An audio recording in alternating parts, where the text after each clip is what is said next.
네, 안녕하세요. 반갑습니다. 두산인문극장 아파트 세 번째 강연, 아파트는 생활이다라는 주제로 강연을 진행할 정헌목이라고 합니다. 저는 한국학중앙연구원이라는 곳에서 인류학을 가르치고 연구하고 있는데요. 아마 두 가지 키워드가 다 생소하실 것 같아요. 한국학중앙연구원이라는 데는 도대체 어디인가, 뭐 하는 곳인가 하시는 분들 계실 것 같고, 그리고 인류학은 도대체 무엇인가. 근데 전자를 이야기하기 시작하면은 이야기가 좀 길어지니까 인류학에 초점을 맞춰가지고 인류학에 대한 소개, 인류학에 대한 설명을 먼저 간단하게 드리는 것으로 오늘 강연을 시작하고자 합니다. 이게 제가 아파트를 연구하다 보니까 뭐 종종 만나게 되는 분들이 하시는 말씀이 왜 인류학자가 아파트를 연구하나요? 인류학과 아파트는 어떤 관계가 있나요? 이런 말씀을 많이 들었거든요. 그래서 그 이야기를 먼저 시작해보고자 합니다. 사실 굉장히 너무 이제 낡은 이미지인데요, 사실은. 아마 요즘 젊은 분들, 한 10대, 20대 되시는 분들은 이 영화가 익숙하지는 않으실 것 같아요. 근데 좀 연배가 있으신 분들, 그런 분들은 아마도 잘 아시는 내용일 텐데, 인디아나 존스라는 영화가 있죠. 저만 해도 사실은 제가 그 인류학 공부를 시작하던 때만 해도 이런 얘기 별로 안 들었었는데, 저 전에, 그러니까 뭐 80년대, 90년대 인류학 공부하시던 분들이 많이 들으시던 얘기 중에서 인류학 뭐 하는 데냐, 뭐 그 인디아나 존스 뭐 이런 거냐, 이런 얘기들을 들으신 경우가 많았다고 하더라고요. 근데 인디아나 존스라는 이 캐릭터, 영화 캐릭터가 하는 게 뭐냐면은 직업은 고고학자고, 일단 인류학자가 아니고요. 물론 미국에서는 그 고고학이 인류학의 일부로 들어있긴 합니다만 직업은 고고학자고 전 세계를 돌아다니면서 뭐 유물을 찾고 탐험을 하고 모험을 하고 그러면서 뭐 나쁜 놈들이랑 싸우고 이런 액션 그 활극이거든요. 스티븐 스필버그 감독의. 그런데 인류학이랑은 사실은 아무 상관이 없어요. 그래서 인류학이랑 공통점이 있다면은 글쎄요, 뭐랄까요? 그러니까 뭐 세계 각지를 다닌다, 세계 각지를 뭐 여행한다, 뭐 그 정도는 볼 수 있을 것 같은데 별로 인류학이랑 이미지가 맞는 이미지는 아닙니다.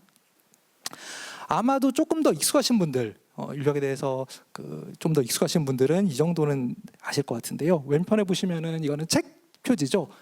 클로드 레비스트로스라는 프랑스의 유명 인류학자가 쓴 슬픈 열대라는 책입니다. 그래서 뭐 이 책 제목도 그렇고 이 출판사에서 붙인 광고 문구를 보더라도 뭐 서구의 눈으로 비서구를 보지 마라, 느낌표까지 딱 찍혀 있잖아요. 그러니까 대충 어떤 내용의 책인지는 짐작은 되실 것 같아요. 그러니까 뭐 우리 소위 말해서 원시 부족 사회 혹은 뭐 열대 지방에 사는 이런 사람들에 대해서 문화를 연구하고 이해하는 이런 작업들, 이런 게 인류학이구나. 그리고 이거는 사실 맞는 얘기고요. 그리고 오른편의 사진 두 개를 보시면은 오른편 위의 사진은 인류학 하시는 분들한테는 꽤 유명한 인류학자인데, 말리노프스키라는 인류학자가 100년 전에 멜라네시아 지역에, 서태평양의 멜라네시아 지역에서 실제 거기 이른바 원시 부족 사회의 원주민들 만나서 조사를 하고 있는 이런 현장을 찍은 사진이거든요. 뭐 이게 100년 전에만 있었던 건 아니고요. 그리고 밑에 보시면은 이거는 최근의 사진인 것 같아요. 한 백인 여성 인류학자가 어딘지 모르겠습니다. 아프리카의 어디 같은데 아프리카에 역시 무슨 원시 부족 사회 이런 데를 들어가서 연구를 하고 있는 작업이죠. 장면이죠. 보시면은 여전히 지금 나는 아파트 얘기를 들어왔는데 왜 이건 무엇인가 그런 생각 드실지 모르겠어요. 여전히 인류학 이야기는 맞는데 근데 아파트랑은 좀 거리가 있어 보이죠. 그래서 요즘 이미지의 시대니까 구글에서 이미지 검색을 해봤습니다. 엔스로폴로지라는, 인류학을 영어로 엔스로폴로지라고 하거든요. 엔스로폴로지로 검색을 해봤더니 더 헷갈리네요. 뭔가 그 원시 인류에서부터 시작해서 현대인까지 막 진화하는 모습들을 보여주고 있는 것 같아요. 보니까 그런 이미지들이 많죠. 중간중간에 뼈도 보이고. 실제로 이 작업 역시 인류학자들이 하는 작업이 맞습니다. 그러니까 체질 인류학 혹은 형질 인류학이라고 해서 고인류, 옛날 인류의 어떤 뼈의 모습이라거나, 그래서 그런 걸 통해서 어떻게 사는지 이런 것들을 관찰하고 분석하고 연구하는 작업들 당연히 진행을 하죠. 근데 여전히 아파트 비슷한 것도 안 보이죠. 그래서 그럼 한국은 좀 얘기가 다를까 해서 한국의 대표적인 포털 사이트인 네이버에 이번에 인류학으로 이미지 검색을 해봤습니다. 그랬더니 조금 다르네요, 아까랑은 확실히. 근데 이게 뭐 네이버라는 사이트와 구글의 검색 엔진의 차이일지는 모르겠습니다만 보면은 뭐 문화 인류학, 뭐 속담 인류학, 뭐 청바지 인류학 이런 얘기들도 있고. 근데 왼쪽에 이분은 왜 있는지 모르겠어요. 제가 일부러 넣은 건 아니고 진짜로 네이버에서 그 PC 버전에서 검색을 해보면은 이렇게 딱 나오는 거지. 첫 화면 제가 캡처해서 가져온 거거든요. 도대체 몇 년 전에 했었던 그 뭐였죠? 여의도 텔레토비 거기 뽀 같은데 이분은 왜 있는지 모르겠습니다만 어쨌든 여전히 인류학 했을 때 아파트랑 접점을 찾기는 쉽지 않은 것 같아요. 그러다가 제가 요걸 가져와야겠다라고 생각을 한 게 있습니다. 뭐냐면은 제가 몇 해 전에 덕성여대 문화인류학과에 수업을 나가면서 거기 학과 기념품을 받은 적이 있었습니다. 그 학과 기념품에서 뭐라고 써 있었냐면은 이제 거기 학생들도 인류학 전공하는 학생들이니까 도대체 인류학 뭐 하는 거냐, 뭐 미팅, 소개팅 나갔을 때 엄청 얘기를 많이 들었을 거 아니에요. 그래서 이런 문구를 그 기념품에 새겨 넣었더라고요. 인디아나 존스가 아니에요. We study what we are 라고 했는데 뭐 읽어보면 이런 뜻이죠. 우리가 무엇인지, 누구인지도 아니에요. 우리가 무엇인지 연구한다. 조금 더 의역을 하자면은 우리가 어떤 존재인지 연구하는 사람들이다. 뭐 인류학은 우리가 어떤 존재인지 연구하는 학문이다. 이 정도로 볼 수 있을 것 같습니다. 생각해 보면은 한국 사회, 그러니까 저는 인류학을 현대 한국 사회에 대해 제일 많은 관심을 갖고 있는데요. 현대 한국 사회를 나타낼 때 현대 한국 사회를 살아가는 우리 한국인이 어떤 존재인지 무엇인지를 나타내는 데 있어서 사실 아파트 단지만큼 좋은 대상이 없다고 생각을 하거든요. 그래서 그런 점에서 한번 오늘 시작을 이걸로 꺼내봤습니다. 오늘 강연은 그래서 크게 세 파트 그리고 마지막에 아파트는 삶이다라는 키워드로 정리하는 이렇게 네 부분으로 구성을 했습니다. 아파트 단지의 과거, 현재, 미래 이렇게 시간 순으로 한번 나눠서 봤는데요. 인류학이라는 저는 이제 인류학을 계속하는 사람, 인류학을 연구하는 사람이니까 인류학의 특징했을 때 두 가지를 얘기를 많이 합니다. 우선 첫 번째는 총체적인 접근, 그러니까 어떤 현상이나 대상을 분석하는 데 있어서 이해하는 데 있어서 부분만 보는 것이 아니라 그것만 보는 것이 아니라 그걸 둘러싼 여러 가지 전체를 다 같이 봐야 된다라는 거거든요. 뭐 이거는 시간적으로 전체에 해당할 수도 있을 것이고 공간적으로도 전체에 해당할 것입니다. 그리고 물질적인 측면, 관념적인 측면 다 마찬가지로 함께 봐야만 된다라는 거죠. 그 점에서 우리가 지금 오늘 주제가 아파트는 생활이다라는, 정확히 얘기하면 이 세 가지 중에서는 아파트 단지의 현재에 해당하는 내용일 텐데요. 아파트 단지의 현재만을 이야기한다는 게 인류학적인 관점에서는 어렵습니다. 그래서 과거 이야기도 당연히 해야 되고요. 그리고 다른 나라와의 비교도 필요하고 이런저런 이야기들을 같이 해볼까 합니다. 혹시 지금 오늘 강연이 이 두산인문극장 아파트 주제로 세 번째 진행되는 강연으로 알고 있는데요. 앞에 두 강연 다 들으신 분 얼마 정도 되시나요? 좀 손을 높이 들으시겠어요?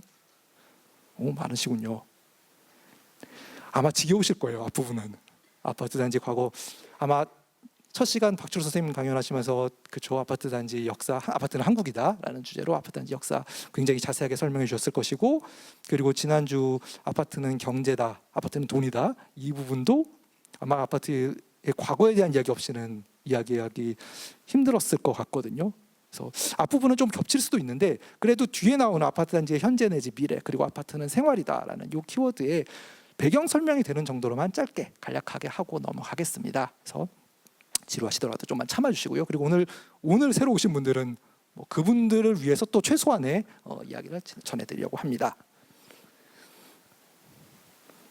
그래서 우선 첫 번째 이야기로 아파트 단지의 과거에 대해서 말씀을 드리고자 하는데요.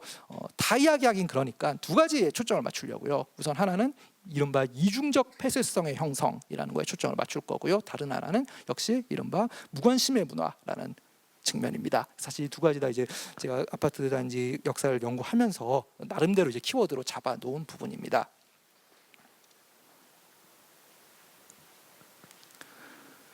두 주 동안 보신 분들 이 사진 지겨우시죠? 어딘지도 아시겠죠? 예. 저기 뭐 그 2호선과 5호선이 만나는 서울 시내 충정로역에서 몇 번 출구더라? 그 출구까지 기억하고 있었는데 잊어버렸네요. 그 출구에서 나오면 바로 있는 아파트 단지랜다. 아파트거든요. 색깔이 굉장히 독특하잖아요. 녹색이고. 그러니까 모를 때 보면은 그냥 뭐 저런 낡은 건물이 있나라고 지나갈 텐데요. 이 건물이 사실 한국의 아파트 역사에서 굉장히 중요한 위치를 차지하는 건물입니다. 그러다 보니까 지난주에도 나왔을 것이고 지지난주에도 나왔을 거예요. 네, 오늘 저는 그 얘기를 또 하려고 합니다. 근데 이 사진은 제가 길 건너서 직접 찍었던 사진인데요. 독특하죠. 사실은 색깔 자체도 그렇고 이걸 아파트라고 그러나 요즘은 상가주택이라고 많이 볼 것 같은데 말이죠. 근데 이게 1937년도에 지어진, 그러니까 일제시대에 지어진 한국 최초의, 그러니까 지금 남아있는 한국 최초의 아파트입니다. 다른 사진들 포털 사이트에서 검색 가능한 사진들을 가지고 좀 더 얘기를 꺼내 보면요. 대충 주변이 어떻게 되는지 더 이제 감이 오시죠. 이쪽 그 위에 사진에서 보시면은 밑에 쪽이 이제 충정로역이 있는 데거든요. 그래서 어떤 모양인지 아실 텐데, 근데 우리가 쉽게 생각하는, 쉽게 상상하는 아파트랑 모양이 좀 다르잖아요. 우리가 흔히 떠올리는 아파트는 딱 성냥갑 모양으로, 그리고 일렬로 쫙 서 있는 이런 아파트를 떠올리기 쉬운데, 이거는 무슨 요즘 그 판상형이라고 그러죠. 그 아파트의 선조처럼 생겼어요. 그런데 더 하나 특이한 거는 뭐냐면은 가운데 중정이라고 불리는 뚫려 있는 구조라는 거죠. 아마 이 말씀도 틀림없이 하셨을 것 같은데, 제 느낌에 이 중정이라는 구조가 그러니까 예전에 지어진 아파트들에서는 꽤 일반적으로 나타납니다. 그러니까 무슨 말이냐면은 위에서부터 아래까지 뚫려 있고 가운데가, 그리고 문을 열고 나오면은 같은 층의 다른 집들이 다 보이고요. 그리고 머리를 위로 쳐다보거나 아래로 내려다보면은 다른 층에 있는 다른 집들까지도 다 보이는 구조라는 거죠. 그래서 그러니까 예전 아파트, 옛날 아파트 구조를 연구하시는 분들이 여기에 주목을 많이 하시는데요. 그러니까 이런 중정이라는 구조 자체가, 가운데 뚫린 이런 구조 자체가 당시 이제 아파트 입주민들한테 좀 공용 공간의 역할, 그러니까 일종의 커뮤니티 의식, 커뮤니티라는, 우리가 한 같은 아파트에 살고 있는 같은 커뮤니티 구성원이다라는 의식을 심어주는데 역할을 했다라고 많이들 분석을 하십니다. 이거는 그리고 이런 구조의 아파트 건설은 꽤 뒤에까지 이어지거든요. 그래서 65년에 지어진 동대문 아파트라는 아파트 현재도 남아 있고요. 그리고 70년에 지어진 홍제동의 원일 아파트 구조를 보더라도 이거는 이제 좀 긴 구조, 그 중정이 좀 길게 뚫려 있습니다만 이렇게 중정, 가운데 뚫려 있는 아파트 구조가 60년대 후반까지도 70년까지도 건설이 된 모습을 볼 수가 있습니다. 이 동대문 아파트 사진 보시면 굉장히 지금 재밌는 용도로 이제 주민들이 쓰고 있는 걸 볼 수 있죠. 가운데 이게 전기줄인지 빨래줄 용도 같은데 어떻게 열고 여기 가운데 이제 빨래를 넣어놨잖아요. 이런 식으로 흥미로운 모습으로 쓰고 있는 걸 볼 수 있고요. 그런데 중요한 거는 이런 한 동짜리 아파트들, 그러니까 아까 봤었던 충정 아파트도 그렇고 지금 본 동대문 아파트나 원일 아파트 같은 경우도 그렇고, 이런 아파트들이 우리한테 지금 좀 새롭게, 오히려 옛날 아파트임에도 불구하고 새롭고 신선하게 느껴지는 거는 이런 형태의 건설이 지금은 안 되기 때문이죠. 그럼 지금 우리한테 더 영향을 많이 준 아파트는 이런 형태가 아니라 바로 단지형 아파트라는 거죠. 역시 2주 동안 참석하신 분들은 충분히 예상하실 건데요. 이게 아마도 다른 주제는 모르겠는데요. 두산인 목장 그 전에 모험이라는 주제도 했었고 이타주 기자라는 주제도 했었고 하는데, 아파트라는 주제가 이 복습 효과는 확실할 것 같아요. 저 뒤에도 제 장담컨대 다음 주에 박기전 선생님 이 사진 또 보여주실 거거든요. 바로 마포 아파트라는 한국 최초의 아파트 단지입니다. 사진 설명을 좀 드리면은 흑백이라 잘 보이지는 않는데요. 왼쪽 위에 부분이 한강이에요. 그러니까 지금 동서남북이 뒤집힌 사진이거든요. 그래서 오른쪽 하단이 북쪽이고, 그러니까 여기가 지금 마포. 지금 우리가 생각하는 마포랑 모양이 많이 다르죠. 지금 요 마포, 요 가운데 지나는 이 길이 마포로인데, 저 마포로 주변으로 엄청 높은 아파트들이 많잖아요, 요즘은. 근데 그런 거는 찾아보기 힘들고요. 지금 여기 굉장히 거대한, 주변 건물들과 비교해 봤을 때 거대하고 높이 솟은 아파트 단지가 서 있는 모습을 볼 수가 있습니다. 네, 이게 상대적으로 높아 보이는 건데요. 사실 높이가 6층짜리밖에 안 되거든요. 그러니까 당시 이제 서울의 고도가 얼마나 낮았는지 이런 걸 볼 수 있는 사진이기도 합니다. 중요한 거는 이 한국 최초의 아파트 단지라는 이 마포 아파트 단지가 주변 이 지도가 보여주는 거는, 이 사진이 보여주는 건 뭐냐면은 주변 도시 공간으로부터 완전히 분리되어 있는 형태, 딱 영역화되어 있는 형태. 그러니까 완전히 차단되어 있잖아요. 저 경계가 바깥이 마포 아파트 바뀌고 저 안쪽은 마포 아파트 아니겠구나라는 것을 한눈에도 볼 수 있을 정도로 그런 식으로 구획된, 영역화된 설계를 이때부터 하고 있다는 걸 알 수가 있고, 이거는 이후 우리가 살고 있는 아파트 단지들이 모두 공통적으로 채택하고 있는 모습이기도 하죠. 그래서 아까 흑백 사진만 봐서는 좀 잘 안 와닿으니까 칼라 사진을 또 이제 대한주택공사에서 복원해서 올려준 게 있어서 몇 개 가져와 봤는데요. 이런 모습들, 그러니까 한국 최초의 아파트 단지라고 하지만 뭔가 좀 특이해요. 지금 우리가 많이 짓는 형태의 모습이랑은 좀 다르거든요. 그래서 그러니까 여러 가지 면에서 초창기 모습을 띠고 있다라고 보시면 좋을 것 같습니다. 그리고 이 마포 아파트가 한국의 아파트 단지 역사, 아파트 역사에서 의미를 갖는 거는 당시 이제 정권의 차원에서 이 아파트에 굉장히 많은 공을 들였다는 점에서도 볼 수 있는데요. 그래서 이걸 가져왔습니다. 당시 이제 박정희 전 대통령이 이 마포 아파트 준공식에 치사를 보내요. 그러니까 일개 아파트 단지가 이제 문을 여는데 대통령이 치사를 보낸다는 거죠. 그 정도로 사실 이게 정권 입장에서 굉장히 중요했는데 읽기가 쉽지 않군요. 그래서 바꿔왔습니다, 한글로. 네. 대충 읽어볼까요? 오늘 이처럼 웅장하고 모든 최신 시설을 갖춘 마포 아파트의 준공식에 임하여 본인은 이제 대통령들이 많이 쓰는 표현이죠. 수도 서울의 발전과 이 나라 건축업계의 전도를 중심으로 경하여 마지 않습니다. 이 다음부터 이제 중략하고, 그래서 그러니까 뭐랄까요? 한국의 기존의 어떤 의식주 생활을 이 당시의 정권의 입장에서는 너무나도 비경제적이고 비합리적이라고 진단을 합니다. 그리고 생활혁명이 요구된다라고까지 얘기를 하고 있죠. 이때 혁명이라는 말이 사실 많이 쓰이던 시기인데요.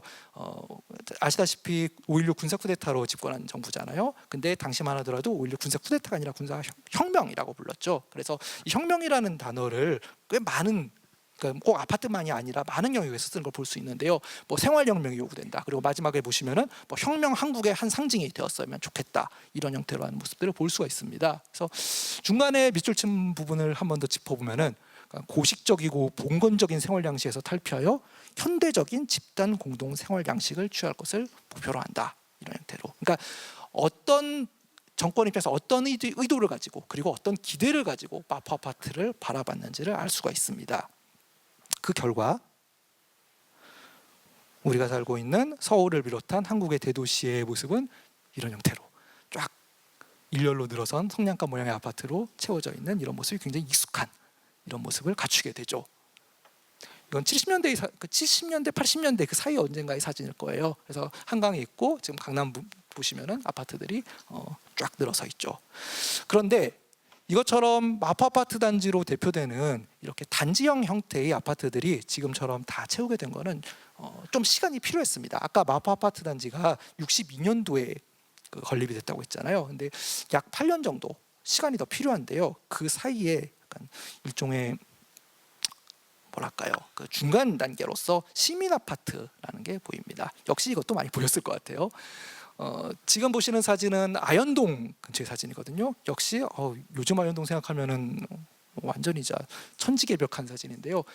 여러 가지 측면에서 다르죠. 일단 낮은 지대를 보시면은 다 이제 기와 지붕을 얹은 1층 집들이 늘어서 있는 걸 볼 수가 있고 산 중턱에 아파트들이 서 있습니다. 지금은 저게 반대로 뒤집혀져 있죠. 산 중턱에는 아파트가 없고 낮은 지대에 다 아파트 단지들이 깔려 있습니다.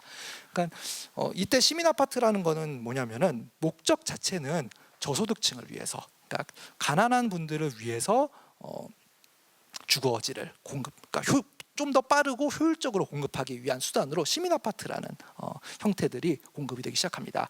그러니까 원래 아파트 단지라는 형태 자체가 프랑스에서 그리고 미국에서 쓰였던 거는 부자들이 아니라 가난한 사람들의 생활 공간을 위해서, 주거 공간을 위해서 공급이 됐던 거거든요. 그래서 한국에서도 아파트를 도입하면서 이 시민 아파트라는 형태로 주로, 근데 당시 이제 60년대, 70년대면은 한참 도시화가 진행되던 시기고 시골에서 사람들이 많이 올라오던 시기잖아요, 서울로. 그래서 살 집이 없었는데 그래서 이 산 중턱에 아파트를 짓기 시작한 거죠. 이거는 별별 얘기들이 다 있습니다. 하필이면 왜 산 중턱이냐? 대통령이 지나다닐 때 잘 보이기 위해서다. 등등 여러 가지 이야기들이 있는데 일부는 맞겠죠, 그런 얘기들이. 그런데 이런 시민 아파트 건설이 계속 이어지지는 못합니다. 바로 역시 많이 들으셨을 텐데요. 1970년 4월에 와우 아파트라는, 그러니까 지금 가까워요. 홍대 바로 뒤에 와우산이라고 있죠. 그 와우산 중턱에 건립되어 있던 와우 아파트가 새벽에 무너지고 맙니다. 그러면서 이 시민 아파트 사업 자체가 전면 중단되죠. 그러니까 여러 가지 이유가 있는데요. 일단 기본적으로 날림으로 많이 지었고, 그러니까 저소득층을 위한 주거지로 공급이 되다 보니까 또 이제 당시는 빨리빨리의 시대잖아요. 지금도 한국이 빨리빨리의 시대인 건 맞습니다만 당시는 이제 건설 같은 것도 더 빨리, 그러니까 딴 거보다도 속도가 제일 중요한 시대였으니까 좀 튼튼한 것보다도 빨리 짓는 게 중요했던 시대였죠. 그래서 아무래도 하중이 그 사람들이 짐이나 이런 거를 견디지 못했던 것 같아요. 그래서 여러 가지 부실들이 있었던 것으로, 부실 시공이 있었던 것으로 밝혀졌고, 결국 이 이후로 시민 아파트 건립은 중단이 됩니다. 여기서 한국의 아파트는 기로에 서게 되죠.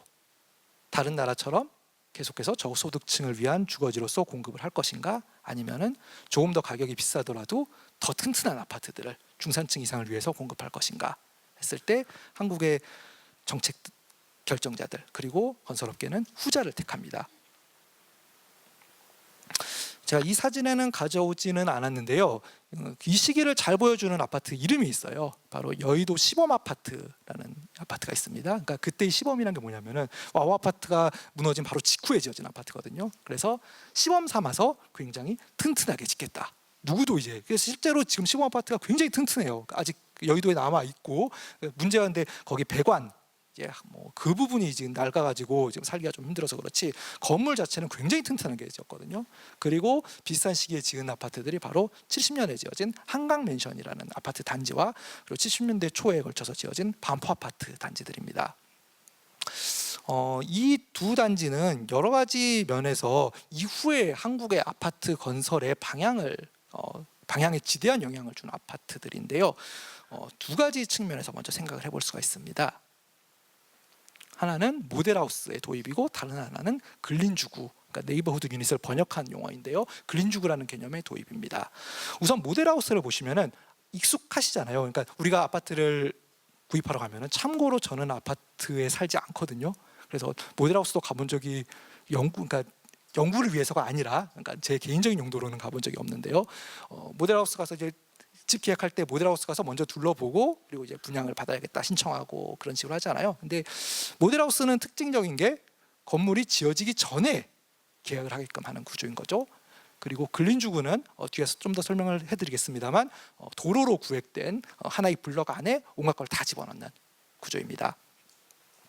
좀 더 구체적으로 설명을 하면은 먼저 이 모델하우스는 아까 사진으로 보여드렸던 한강맨션 분양 당시에 처음 도입된 방식입니다. 그러니까 이때 그 당시 이제 그러니까 대한주택공사 기록들을 보면은 이렇게 되어 있습니다. 뭔가 이제 아파트는 튼튼하게 지어야 되겠고, 그리고 한강맨션이라는 그러니까 당시 이제 주공 입장에서도 좀 모험적인 시도를 하게 된 거거든요. 근데 문제는 그러다 보니까 건설비가 부족했던 거예요. 그럼 이 부족한 건설비를 어떻게 충당할 것인가 했을 때, 집이 완성되지 않았지만 집이 완성되고 나면은 이렇게 될 것이다라는 것을 보여주자라고 하면서 그때 도입된 게 모델하우스라고 합니다. 그래서 모델하우스를 하고 이후에 먼저 분양을 하고 건설은 나중에 하는 선분양 후건설 방식을 가능하게 만든 바로 주인공 중에 하나가 모델하우스죠. 근데 이거 모델하우스가 갖고 있는 야기한 여러 가지 효과들이 이게 있다라는 겁니다. 그러니까 우리가 모델하우스에서 보게 되는 게 딱 뭐랄까요? 현관문 안의 공간인 거잖아요. 그러니까 방과 거실, 베란다만으로 이루어진 그 현관문 안쪽에, 그러니까 우리 집에 해당하는 가족 중심의 공간인 거죠. 여기만을 아파트 생활 공간으로 인식하게 유도하는 효과가 있다라는 겁니다. 그래서 이런 모델하우스로 그러니까 모델하우스가 뭐 의식적으로 그랬다고 볼 수는 없겠죠. 근데 결과적으로는 이게 단지 내부에서의 아파트 단지 내부에서의 이웃 관계들의 무관심한 가구 단위의 폐쇄성을 야기하게 된 원인 중에 하나라고 볼 수가 있습니다. 다른 하나는 근린주구 개념인데요. 이거는 이미 1920년대 미국에서 제안된 개념입니다. 그러니까 아까 다시 한번 볼까요? 여기서도 보시다시피 도로로 이제 둘러싸여져 있잖아요.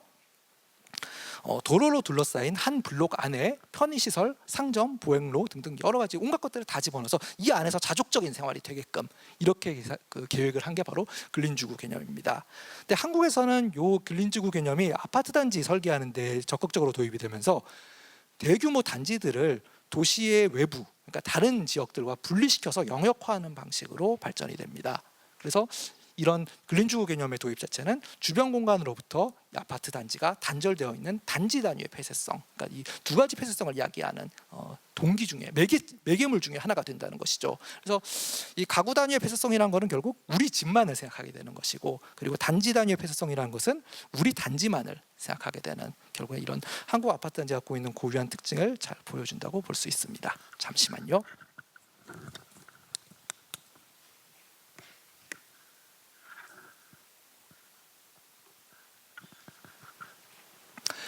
그 결과 이제 우리가 알고 있는 도시경관이 본격적으로 펼쳐지기 시작하죠.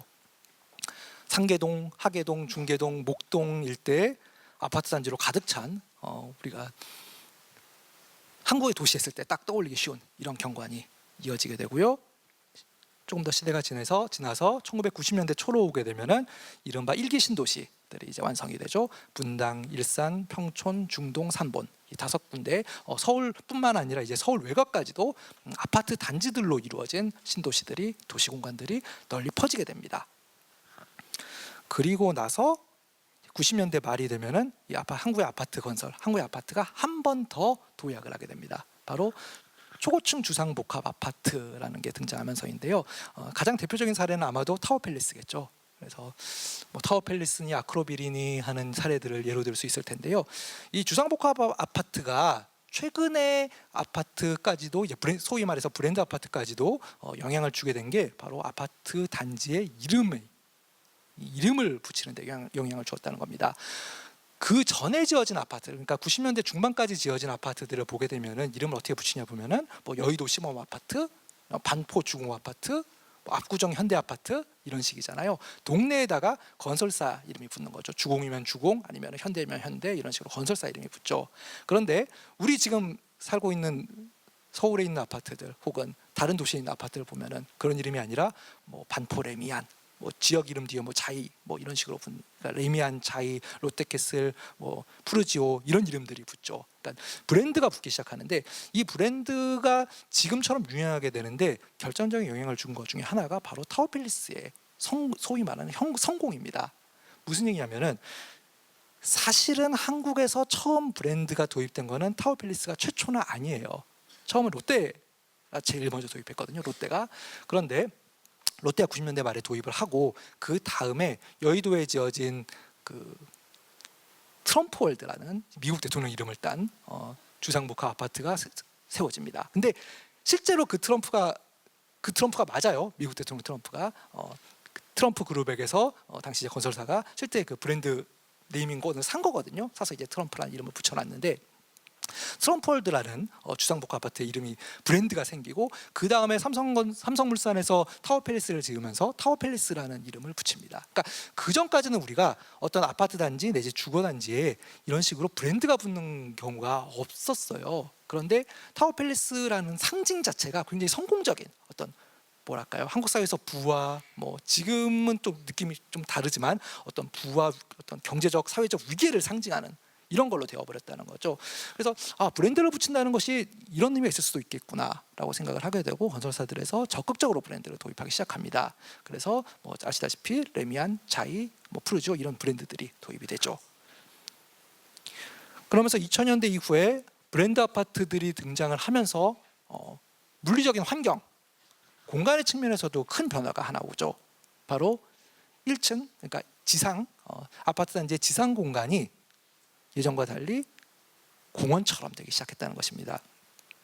90년대까지 지어진 아파트들, 뭐 아니면 좀 더 뒤로 당겨서 2000년대 초 중반까지 지어진 많은 대부분의 아파트들을 보면은 1층이 다 주차장으로 이루어져 있잖아요. 그래서 위에서 내려다보면 주차장밖에 안 보일 텐데, 근데 요즘 2000년대 중후반 이후에 지어진 아파트들 보면은 주차장이 전부 지하 1층, 2층, 3층 이렇게 지하로 내려가 있죠. 대신에 1층은 보행로 깔고 나무 심고 분수 올리고 굉장히 아름다운 공원처럼 이런 모습으로 탈바꿈이 되었습니다. 그래서 아파트 단지 자체가 특히 이제 지상 공간 자체가 굉장히 고급화된 이런 모습을 보여주게 됩니다.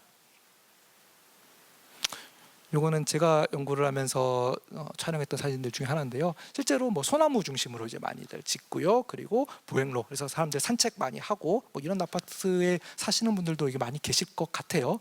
그래서 뭐 분수도 있고 굉장히 아름다운 공원처럼 이렇게 브랜드 단지가 2000년대 이후로 완성이 됩니다. 아파트의 과거 파트를 마무리하면서 제가 처음 키워드로 내세웠던 무한심의 문화라는 측면에서 정리를 한번 하고 넘어갈까 하는데요. 그러니까 한국의 브랜드 아파트 단지들에서 관찰되는 어떤 일반적인 행동 패턴, 사고 패턴을 가리켜서 저는 무한심의 문화라고 부르고자 합니다. 그러니까 어떤 점에서 그러냐면은 입주민들이 아파트 단지 내에서 이웃들에게나 혹은 아파트 단지 전체의 현안, 단지의 문제에 대해서 별로 관심이 없죠. 그러니까 예를 하나 들어보면은 우리가 엘리베이터에서 다른 주민들을 만난다. 인사를 보통은 안 하잖아요. 하는 게 이상하죠. 저 모르는 사람, 저 사람은 뭔데 나한테 인사를 하는 걸까? 보험 들라는 걸까? 그렇게 생각을 하지. 뭔가 글쎄요, 되게 어색하죠. 상상만 해봐도. 또 다른 문제는 입주대표회의의 투표율이 낮다라는 것입니다. 뭐 엄밀히 얘기하면 저는 엘리베이터에서 인사를 하는 걸 문제라고 생각하지는 않아요.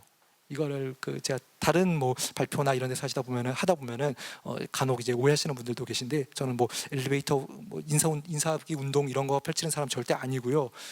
저부터도 만약에 아파트 살더라도 안 할 거예요. 예, 그래서 오해는 안 하셨으면 좋겠는데, 근데 입주대표회의 관심이 없는 거는 사실은 문제예요. 이거는 왜 그러냐면은 입주대표회의는 아파트 단지에서 공식적인 법적 기구거든요. 대표 기구거든요. 공식적인 법적 대표 기구고 실제로 굉장히 많은 권한과 예산 집행권을 갖고 있습니다. 그런데도 불구하고 입주대표회의 회장이 누군지, 내가 사는 동의 대표가 누군지, 그 동대표들이 모여서 그 중에 이제 입주대표회의 회장을 직접 선거를 하게 되는데, 직접 선거 자체도 투표율이 10% 초반만 나와도 굉장히 잘 나온 거죠.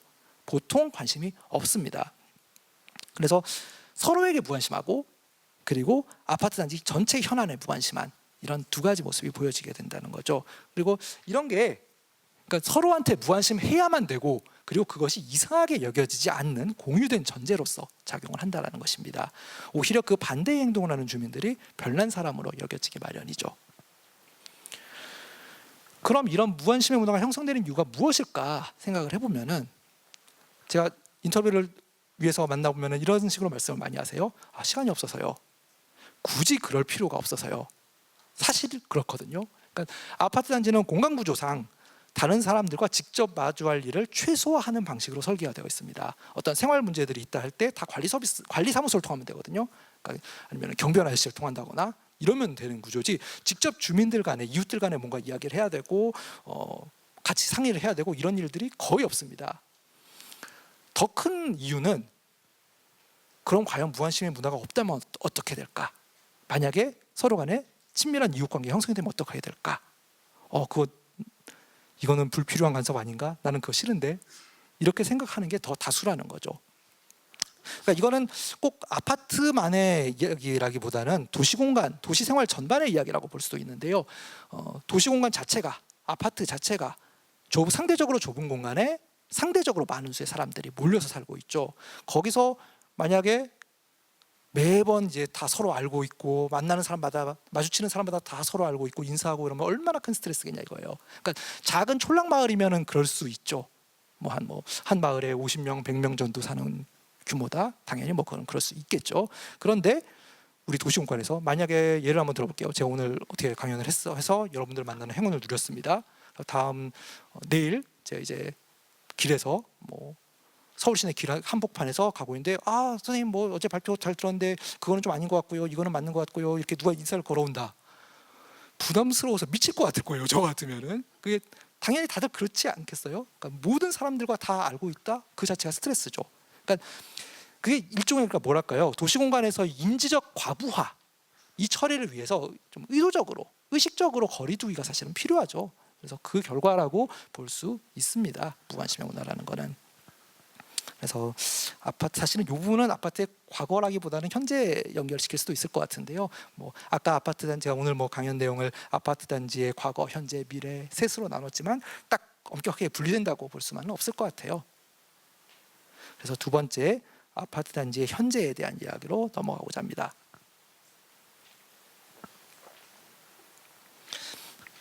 자, 부제를 실제 삶의 현장으로서의 아파트라고 붙여봤는데요.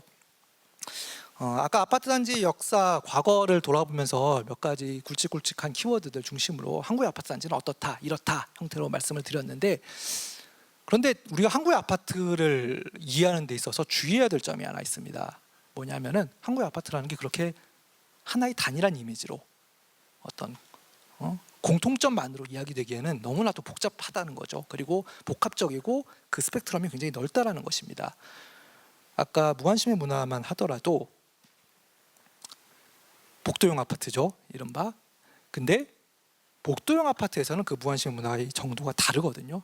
실제로 주민들 여기서 복도형 아파트에서 생활하시는 분들 그리고 생활하다가 다른 이후에 뭐 계단형 아파트로 이사 오신 분들 이야기를 해보면은 복도형 아파트 보통 이제 옛날 아파트라고 많이들 말씀하시는데 옛날에 살았던 아파트에서는 안 그랬는데 지금은 그러네요. 뭐 지금 뭐 이웃끼리 인사하기가 좀 그러네요. 예전에는 좀 알고 지냈는데 그러네요. 이런 형태로 말씀들을 많이 하시거든요. 그러니까 복도형 아파트라는 구조 자체가 좀 뭐랄까요? 그 주민들 사이에 입주민들 사이에 사회적인 삶을 어느 정도는 강제하는 혹은 뭐 매개해 주는 그런 역할을 한다는 겁니다.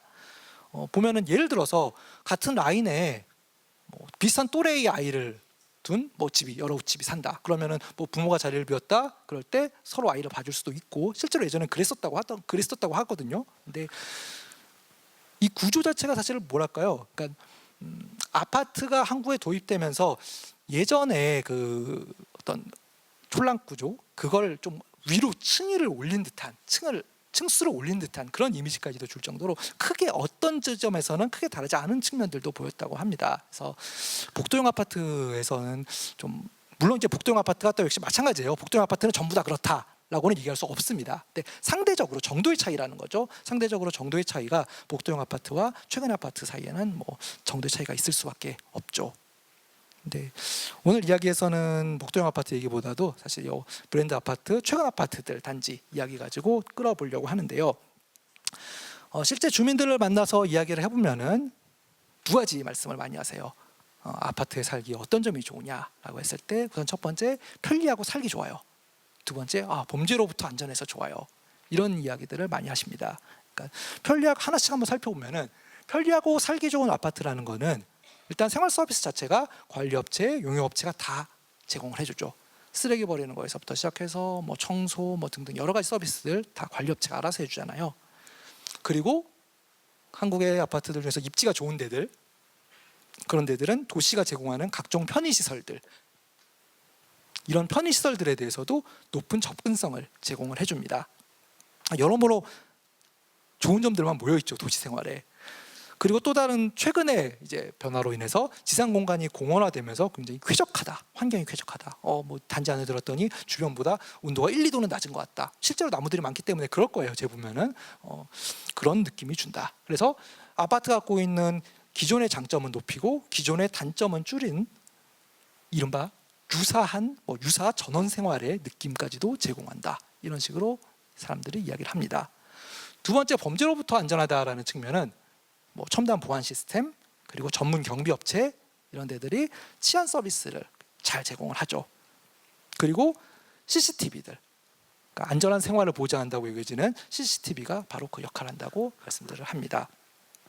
하나씩 편리하고 살기 좋은 아파트와 범죄로부터 안전한 아파트라는 이 두 가지 키워드들을 하나씩 좀 자세히 보려고 하는데요. 우선 편리하고 살기 좋은 아파트를 이야기하기 전에 앞서서 교회에 대한 이야기를 먼저 해보고자 합니다. 갑자기 아파트 얘기하다 왜 교회냐 싶으실 수도 있는데요. 이 사진이 이제 우리가 갖고 있는 교회에 대한 전형적인 이미지일 거예요. 자기 앞에 집 앞에 뜰이 있고 혹은 잔디가 있고 그래서 뭐 물 주고 혹은 뭐 자기 주차장도 있고 그러면서 또 뭐랄까요 일종의 그 자연 친화적인 삶을 누리면서 도시 생활의 즐거움, 뭐 도시 생활의 편리함 같은 것도 같이 누릴 수 있는 교회 생활 편하지. 이렇게 보시는 분들이 많이 계실 텐데요. 잠깐 딴 이미지들 몇 개 보고 넘어가면은 이게 교회거든요. 이건 미국의 한 도시 외곽의 교회인데요. 엄청나죠.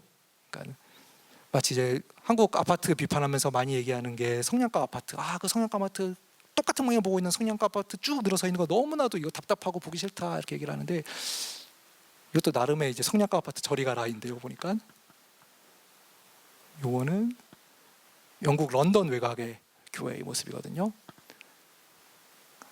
역시 아까 말씀드린 거랑 좀 비슷하죠.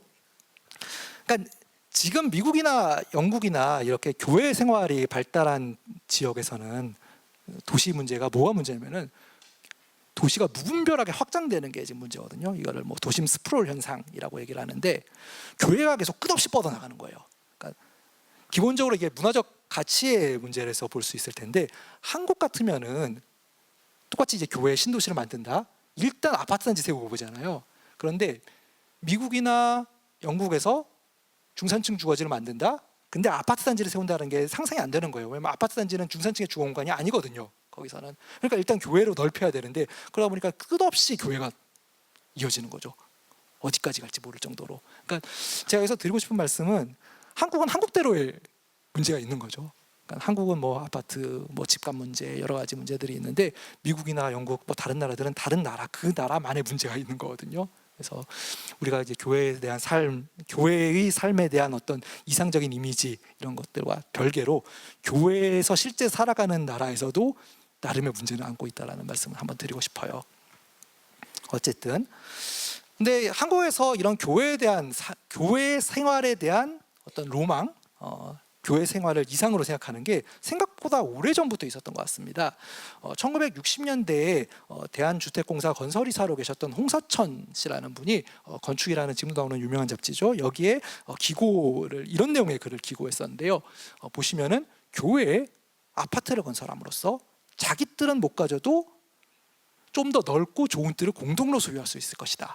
자, 우리가 그 교회 생활했을 때 갖고 있는 가장 큰 장점이라고 떠오르는 게 집집마다 자기 뜰이 있다라는 거잖아요. 근데 그것도 이제 이분이 아시죠. 그리고 교회라는 게 어떤 이점이 있는지도 알고 있고 그런데 아파트를 통해서 해결할 수 있을 것이다라고 이야기를 하고 있어요. 그러면서 마포 아파트의 좋은 환경을 보면은 이해가 수긍이 갈 것이다라고 말씀을 하십니다. 이 글이 실린 게 1964년이니까 마포 아파트가 62년에 지어졌고 마포 아파트 건립 이후에 2년 뒤에 일인 셈인데요. 마포 아파트가 갖고 있는 게 일종의 그러니까 처음에는 좀 뭐 입주민 모으고 이러는데 힘들었지만 뭐 그 말씀들은 아마 역사 파트에서 많이 하셨을 것 같고 결국은 성공을 하거든요. 이 마포 아파트가. 그래서 나름의 이제 이미지를 얻게 되는데 이런 마포 아파트가 갖고 있는 이점들을 교외에 고층 아파트들을 지음으로써 더 확장할 수 있을 것이다. 더 널리 보급할 수 있을 것이다 라고 이 글에서는 주장을 하고 있습니다. 그래서 땅을 아끼고 좋은 환경에 좋은 시설을 가진 생활을 이룩할 수 있을 것이다 라고 이야기를 하죠. 그런데 결과적으로 한국의 도시에서는 어떤 일이 벌어졌냐면은 고급 아파트 단지들이 도심에 위치하면서 도시의 각종 편의시설에 대한 접근성까지 확보하게 된 게 바로 우리가 살고 있는 현대 한국 사회라는 거죠.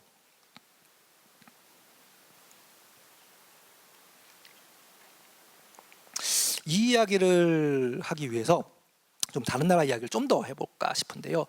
우선 영국과 미국의 교회화입니다. 아시다시피 19세기는 산업혁명이 있었던 시기죠. 근데 이 산업혁명이 진행되면서 신흥 부르주아 계급이 등장을 합니다. 근데 이 신흥 부르주아 계급이 바꾸고자 싶었던 게 뭐냐면은 작업장이랑 주거를 분리하고 싶어 했어요. 그러니까 이게 귀족적 삶인 거거든요. 그러니까 경제적 부가 일단 계속해서 산업혁명의 과실들이 계속 부르주아 계급으로 몰리죠. 그러면서 경제적 부의 축적을 바탕으로 당시 이제 영국은 귀족들이 아직 남아 있었으니까 지금도 남아 있지만 영국의 귀족들이 누렸던 상류층 귀족들이 누렸던 문화적 가치를 적극적으로 수용합니다. 그러면서 귀족적 삶을 상징하는 게 무엇이냐, 특히 이제 주거의 측면에서 무엇이냐라고 했을 때 전원 생활이란 거죠. 전원의 저택 하나씩 다 갖고 있잖아요. 귀족들은 보면은 그럼 우리도 좀 그렇게 살아야 되는 거 아닌가라고 생각하게 되고 결국 도시 외곽에 중산층을 위한 고급 주거 단지들이 19세기 말부터 형성되기 시작합니다. 이게 영국에서 시작돼서 미국으로 건너가게 되고 앵글로색슨 계열에서 그러면서 영국과 미국의 교회화를 상징하는 현상이거든요. 그런데 반면에 유럽 대륙 프랑스에서는 도시 재개발과 그리고 주택 시장에 국가 권력이 적극적으로 직접 개입하기 시작합니다. 이거 어디서 많이 보던 상황이죠. 한국도 비슷한데요. 실제로 오스망화라고 불리는 공간 재편이 프랑스 파리에서 벌어지게 되는데 오스망이라는 사람은 지금으로 치면은 파리 시장 정도라고 볼 수 있을 것 같아요. 당시 이제 19세기 중반에 파리 지사였던 오스망이라는 사람이 주도를 해가지고 이제 파리 뭐 중심부에 노동계급 주거지도 있고 이런 데를 싹 그걸 밀어버려요. 그러면서 대로 중심으로 지금 이제 파리에 가보시면은 볼 수 있는 그런 대로 중심의 공간 구조로 완전히 싹 바꿔놓습니다. 그러면서 도시 외곽으로 노동계급은 밀려나게 되죠. 이게 바로 이제 프랑스에서 교회화를 가리키는 현상이 되는데요. 근데 그러면서 당시 이제 프랑스도 역시 산업혁명이 진행 중이니까 부르주아 계급이 등장을 하잖아요. 근데 이 부르주아가 갖고 있던 문화적 가치와 그리고 정부가 그러니까 국가 권력이 주도했던 권위적인 계획이 결합하면서 프랑스에서는 어떤 결과가 나타나게 되냐면 도시 대로변에 중산층 주거지들이 건설이 돼요. 그러니까 두 지역의 차이가 있죠. 외곽 거주를 선호하느냐, 아니면은 도심에 살면서 도심이 제공하는 각종 편의들도 누리면서 나름의 이제 구별짓기도 할 수 있느냐, 이런 형태로 분리가 됩니다. 그럼 한국의 상황은 어떠냐? 일단 프랑스랑 유사한 점이 있다고 아까 말씀을 드렸죠. 도시개발, 주택시장에 대해서 국가 권력이 직접 개입한 거는 프랑스와 굉장히 유사하죠. 60년대 이래 계속해서 한국은 그런 식으로 도시화를 진행해 왔으니까요. 차이가 있다면 결과입니다. 주변 도시 환경으로부터 격리된 대규모 아파트 단지들이 도심에 위치하게 되죠. 그러니까 사실 이것도 엄밀히 얘기하면은 지금 아파트 단지들이 처음 지어졌던 뭐 강남이라든가 이런 지역들이, 뭐 중계동이라든가 이런 데들이 원래부터 도심이었느냐, 그렇게는 볼 수 없죠. 그렇죠? 강남이 처음에는 완전히 허벌판이었잖아요. 근데 아파트 단지가 먼저 들어서고, 그리고 각종 국가기관들, 좋은 학교들을 내려보내고, 그러니까 도심을 인위적으로 거기에 조성을 하죠. 그러니까 이런 형태로 한국에서는 이어지게 되는데, 결국 한국의 아파트 단지는 도심에 위치해 있으되 도시로부터 분리된 주거지로 자리매김을 하게 됩니다. 그러니까 어떤 점에서는 가질 건 다 가진 상황이 되는 거죠. 그러니까 적어도 그 영미권의 교회 생활 같은 경우는 어디 뭐 도심 구경, 뭐 도심에 어떤 볼 일이 있다 이럴 때는 차 타고 나와야 되는데, 그래서 거기는 자동차 생활이 굉장히 발달하잖아요. 근데 우리는, 한국은 굳이 그럴 필요도 없이 도심에도, 그러니까 교통 좋은 데마다 다 아파트 단지들이 들어서 있죠. 이런 형태로 가질 거 다 가진 형태로 개발이 됩니다. 특히 2000년대 이후에 브랜드 아파트 단지가 등장하고 지상 공간의 공원화가 적극적으로 진행이 되면서 마치 아까 사진으로 몇 번 보여드렸던 것처럼 숲속 공원을 거니는 것과 유사한 느낌을 제공하는 식으로 공간 디자인이 이루어지죠. 그러면서 적당한 선에서 자연을, 물론 그것이 인공적인 자연이라 할지라도 말이죠, 적당한 선에서 인공적인 자연을 만끽하면서 현대적이고 편리한 주거 생활도 함께 누릴 수 있도록 공간 환경이 제공됩니다. 그러니까 저는 이걸 이렇게 한번 붙여봤어요. 그래서 도심에 구현된 교회화의 이상이다. 그러니까 교회화의 이상 그러니까 교회 생활에 대한 이상 자체가 도심에, 한국에서는 브랜드 아파트 단지라는 형태로 구현이 되는 측면이 있다라는 거죠. 다음은 두 번째 이제 브랜드 아파트 생활 이점 중에 하나였던 범죄로부터 안전한 아파트라는 부분인데요. 제가 사진으로 가져오지는 않았지만, 뭐 최근에 브랜드 아파트들 자 이제 교통 좋은데, 그리고 뭐 차로, 그러니까 대로변에 지어지는 경우들이 많죠. 그렇게 되면은 바로 도로와 붙어 있는 게 아니라 도로와 아파트 단지 사이에 높은 방음벽들이 지어져 있죠, 그렇죠? 벽으로 이제 둘러쳐 있고, 그리고 제복을 입은 경비원들이 보안 서비스를 해주고, 단지 내에 뭐 적게는 수백 개, 많게는 1000개 이상의 CCTV들이 설치되어 있습니다. 이제 여기서부터 우리 아파트 안전해, 이렇게 생각들을 하시는데, 이걸 가리켜서 브라질의 도시를 연구한 테레사 칼데이라라는 인류학자는 안전의 미학이라는 이름으로 설명을 했습니다. 그러니까 도시 생활의 변화에 맞춰서 새롭게 등장한 일종의 미학적 코드라고 명명을 했는데요. 무슨 말이냐면은 아까 사진으로 보여드렸던 장벽 혹은 담장, 아니면은 뭐 전자화된 최첨단 보안 장치, 혹은 제복을 입은 경비원들, 이렇게 고급 주거지에서 제공하는 이런 요소들이 실질적으로 범죄에서부터 주민들을 보호하는 역할에 그치는 것이 아니라, 실제 그 사회 내에서, 그러니까 도시공간 내에서 그 입주민들의 사회적 지위를 표현하고 과시하는 역할까지도 수행하게 된다는 거죠. 그러니까 일종의 미학적 코드로서의 역할을 수행하게 된다고 봤습니다. 다른 한 측면은 CCTV 이야기인데요. 실제로 통계 조사들을 보면은 안전한 아파트를 위해서 제일 필요한 게 뭐냐라고 했을 때 1순위로 꼽히는 게 CCTV 확충이거든요. 혹은 CCTV 교체. CCTV 저기 붙여놨는데 이상한 것 같다, 잘 안 되는 것 같다, 화소가 낮은 것 같다. 그럼 어떻게 해야 되느냐? CCTV를 교체해라. 혹은 CCTV를 늘려달라. 여기는 CCTV 사각지대가 많은 것 같다, 늘려달라. 이게 1순위예요. 근데 CCTV라는 게 한국 사회에서는 불편한 감시의 눈초리가 아니라 안전한 생활을 보장하는 첨단 서비스로 인식이 되는 측면이 굉장히 강하죠. 그런데 CCTV가 갖고 있는 이면은 뭐냐면은 사생활 침해 소지잖아요. 그러니까 이 말씀 해도 될지 모르겠지만, 아까 제가 오늘 강연 바로 직전에 여기 두산인문극장 관계자분들과 저녁을 같이 먹고 들어왔는데, 저녁 먹을 때 거기 한 분이 이런 말씀을 하셨어요. 방금 사회 보신 분입니다만, 아파트 단지에서 놀이터에서 혼자 맥주 캔을 따가지고 혼자 맥주를 마시고 있었는데 3분 뒤엔가 경비원이 막 달려오더라는 거예요. CCTV 어딘가에서 보고서 주민분 여기서 맥주 드시면 안 됩니다라고 경고를 하시더라는 거예요. 그러니까 다 지켜보고 있거든요, 실제로. 그래서 사실 그 좀 몰래 숨어서, 그러니까 캔만 쓰레기만 잘 버리면 어때요, 그렇죠? 그리고 술 취해서 난동만 부리지 않으면은 뭐 크게 상관없다고 저는 생각을 하는데, 그러니까 뭐랄까요, CCTV가 갖고 있는 사생활 침해 소지라는 거는 사실은 CCTV가 갖고 있는 가장 큰 특징 중에 하나죠. 그런데 이게 특히 이제 한국 사회, 특히 아파트 주민들에게 있어서는 낯선 사람의 공포를 줄이기 위해서 충분히 지불 가능한 비용으로 여겨집니다. 그러니까 감시 체제에 의한 속박과 관리를 거의 의식하지 않고 환영하는 게 또 현대 한국인들의 모습이라는 거죠. 그 다음으로 이제 한국 아파트 단지의 현재를 보면서 제가 즐겨 쓰는 키워드가 하나 있는데요. 가치 있는 아파트 만들기. 그러니까 가치 있는 아파트, 아파트의 가치를 추구하는 활동들이 어떠한 형태로든 섞여 있다라는 거, 혼재되어 있다라는 게 제가 지금의 2010년대 한국의 아파트 단지들을 보는 관점인데요. 요 이야기들을 좀 늘어볼까 합니다. 우선 첫 번째 사례는 몇 해 전에 그 TV 시사 프로그램으로도 소개가 됐었던 소위 철조망친 아파트라는 사례인데요. 이 사례는 뭐냐면은 2013년도에 어느 도시인지까지 얘기하면 안 되겠군요. 예, 그 경기도의 한 신도시에서 아파트 단지 입주를 했는데, 신규 건설을 했고 입주를 했는데, 불과 한 달인가 두 달인가 뒤에 건설사에서 기존 분양가보다 30% 정도 싼 가격으로 할인 분양, 특별 분양을 실시를 했어요. 그 이유는 뭐냐면은 물량 자체가 남아서, 그러니까 미분양 물량이 너무 많았던 거죠. 그래서 미분양 물량을 해소하기 위해서 기존 분양가보다 30%싼 가격에 특별 분양을 하게 되니까, 그럼 원래 제값 주고 들어왔던 주민들이 난리가 난 거예요. 그래서 특별 분양자 절대 입주 불가 이런 그 플래카드도 붙이고 아파트 단지 외곽에 철조망을 두릅니다. 그러면서 집집마다 조를 짜서 순번을 모아서 밤낮으로 지키면서 특별 분양 희망하는 사람들이 집 보러 오는 걸 다 이제 막아서기 시작해요. 그래서 이게 보도가 되고 나서 엄청나게 이제 사회적 비판을 많이 받았거든요. 그런데 이 사례를 사실은 당사자 입장에서 생각해 보면은 좀 복잡해요, 사실은. 그러니까 이걸 이해하려면은 요 그래프랑 같이 봐야 되는데요.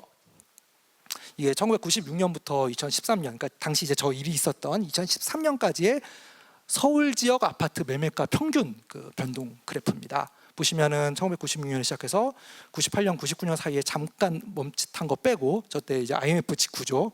그래서 IMF 직후 잠깐 빼고는 계속해서 아파트 가격이 상승세였거든요. 2007년까지는, 특히 이제 2001년 이후부터 2007년까지는 엄청난 각도로 팍팍팍 오르는 걸 볼 수 있습니다. 그러다가 이게 2007년이 되면 거짓말처럼 흐름이 꺾이기 시작해요. 그러면서 이제 대략 한 2010년쯤 그쯤부터는 하락세로까지 들어오게 되거든요. 지금 생각해 보시면은 상상이 안 되는 상황인데, 불과 이게 몇 년 전이죠? 한 5, 6년 전의 상황입니다. 그래서 아파트 가격이 막 내리고, 그러면서 미분양 물량들이 많아지고 건물을 지어도 안 나가고 이런 상황이었다는 거죠. 이때 이유는 2008년 즈음에서 전 세계적으로 금융위기가 터졌어요. 미국이 그래서 난리가 났었죠. 그래서 근데 그 여파가 한국에도 있었고, 그리고 여러 가지 이유들이 있었습니다. 뭐 1인 가구가 증가했다거나, 아니면은 뭐 아파트 구입이 가능한 그 이른바 베이비붐 세대, 그 세대가 이제 점점 그 세대가 넘어가기 시작하고, 그래서 아파트를 구입할 수 있는 여력을 가진 인구수가 이제 줄어들기 시작하고, 여러 이유들이 있었는데, 이게 뭐 잘 아시다시피 2014년, 15년을 기점으로 해서 다시 상세로 돌아서게 되죠. 그 이유는 그때 아마도 풀 수 있는 규제는 거의 다 풀었을 거예요. 초이노믹스라고 불리는 온갖 규제들 다 풀면서 이제 상승세로 오르게 되죠. 뭐 사실은 제가 뭐 아파트 가격 흐름에 대해서 뭐 설명할 수 있는 분야는 아닙니다만, 어쨌든 이런 상황이었기 때문에 아파트를 지어도 잘 팔리지 않던 시기였던 거죠. 그래서 건설사 입장에서는 좀 싸게 30% 할인 가격으로 내놓더라도 물건 팔 때 뭐 안 팔리면 할인 판매하잖아요. 그런 식으로 아파트를 내놓은 건데, 문제는 이제 제값 주고 들어온 사람들 입장에서는 이게 엄청난 문제가 되는 거죠. 왜냐하면 아파트 단지의 가격이 결정되는 방식은 가장 마지막에 체결된 가격이 그 아파트 단지의 값이거든요. 그러니까 당장 내가 5억을 주고 샀다. 그러면 그게 순식간에 30% 깎으면 얼마가 되는 거죠? 3억 5천으로 깎이는 거예요, 내 재산이. 이거는 당시 입주 먼저 이제 입주했던 분들한테는 받아들일 수 없었던 것이고, 그리고 또 다른 측면은 이 시기에 이런 일이 요 아파트에만 있었던 것 같지가 않아요. 그러니까 2013년 즈음에 나왔던 다른 책들, 그래서 뭐 아파트 단지 생활을 다룬, 뭐 아파트 뭐 주민 활동들을 다룬 다른 책들을 보면은 이런 굉장히 유사한 형태의 활동이 어떤 그 우리 단지의 자랑, 우리가 해냈다, 이런 형태로 묘사되고 있는 책도 있고 그렇거든요. 그래서 상황 자체가 사실 굉장히 복잡합니다. 어렵습니다. 그러니까 짚고 넘어가자면은 이제 사실 이게 한국 사회 전반의 문제인 것이죠. 집에다 올인하게끔 만든. 그러니까 아파트 가격이 말 그대로 이제 사람들로 하여금 이런 형태까지, 이런 일까지, 철조망까지 치게 만드는, 그리고 사람들 막아서게 만드는, 이렇게까지 사람들을 몰아세우는 어떤 그 아파트에 올인하게 만드는 사회적 상황, 분위기, 이런 게 문제라면 문제겠죠. 이런 게 하나 있었다면은 두 번째 양상은 이른바 아파트 공동체 운동이라고 볼 수 있는 겁니다. 그래서 오른편에 사진 보시는 것처럼 뭐 주민들끼리 아파트 공동체 학교를 뭐 한다거나, 아니면은 옥상에 텃밭을 만들어가지고 주민들끼리 꾸린다거나, 이런 활동들을 하는 경우들이 간혹 있습니다. 뭐 일반적이지는 않고요.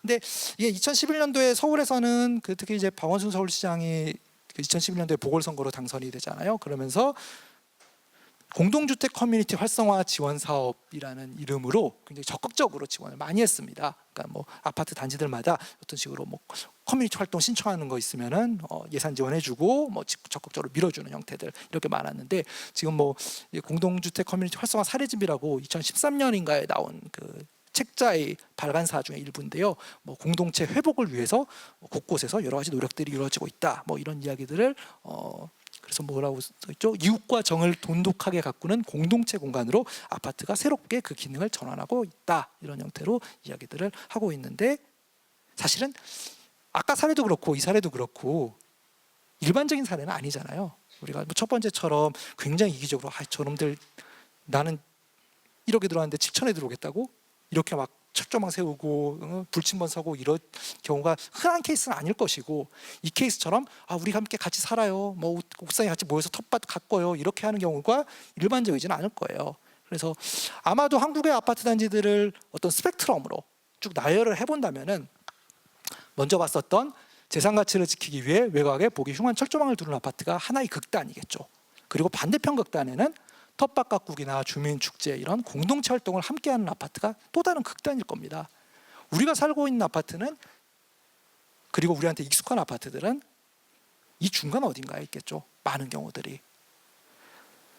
아마도 이 중간에 해당하는 사례를 잘 보여주는 사례가 역시 이제 몇 해 전에 언론 보도로 많이 이슈가 됐었던, 최근에는 다른 일로 이슈가 됐었던 것 같은데요.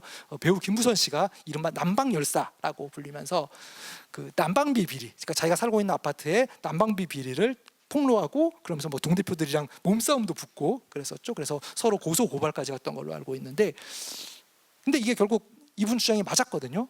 실제 거기서 이제 동대표들을 중심으로 그러니까 이른바 뭐랄까요, 난방비 관리비 착복이 있었던 것이고, 결국 이제 승소를 하죠. 그래서 이후에 이제 또 조사를 해보니까 전국적으로 전국 아파트 중에서 약 20% 정도가 실제로 회계를 제대로 하지 않고 있는 걸로 드러났다는 거예요. 잘 생각해보시면 여기 아파트 살고 계시는 분들 계시면은 아파트 단지에 감사라는 직책이 있는 거 아세요 혹시? 아시는 분들 많지는 않을 거예요. 아시는 분들은 아파트 현안에 관심이 있는 분들일 텐데, 입주자표회가 있고 회장이 있고 감사 있고 다 있거든요. 근데 만약에 감사랑 회장이랑 같은 편이면 어떡하죠? 그런 경우가 부지기수라는 거죠. 그러다 보니까 약 20% 정도는 회계 처리 부적합 판정을 받았고, 실제로 문제 제기가 실제로 많이 됐었던 한 400 몇십 개 정도의 단지들을 대상으로 전수조사를 해봤더니 그 중에 80% 정도가 문제가 있는 것으로 해서 고소 처리가 되는 이런 상황으로 펼쳐지기도 했습니다.